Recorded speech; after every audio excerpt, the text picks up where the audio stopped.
ભરૂચ જિલ્લા anti human trafficking યુનિટની ટીમે શહેરના એક વિસ્તારમાં રહેતી છેલ્લા 1 વર્ષથી અપહરણ થયેલી 14 વર્ષીય બાળાને અને બાળકને શોધી કાઢી વધુ તપાસ હાથ ધરી છે તો વોન્ટેડ આરોપીઓને પકડવા તજવીજ હાથ ધરાઈ છે।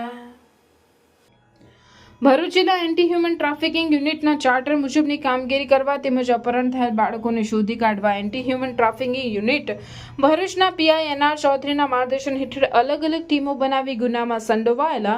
આરોપીને પકડી પાડવાના કામગીરી હાથ ધરી હતી। આ દરમિયાન બાતમી મળી હતી કે ભરૂચના પીઆઈ એનઆર ચૌધરીના માર્ગદર્શન હેઠળ અલગ અલગ ટીમો બનાવી ગુનામાં સંડોવાયેલા આરોપીને પકડી પાડવાની કામગીરી હાથ ધરી હતી। આ દરમિયાન બાતમી મળી હતી કે ભરૂચ ડિવિઝન પોલીસ મથકના એપીકો કલમ 363 મુજબના ગુનામાં છેલ્લા 1 વર્ષથી વધુ સમયથી અપહરણ થયેલી 14 વર્ષની ઉંમરની બાળા ભરૂચ ખાતે આવી છે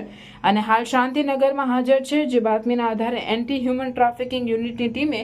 વોચ ગોઠવી હતી અને ભોગ બનનાર બાળા એક બાળા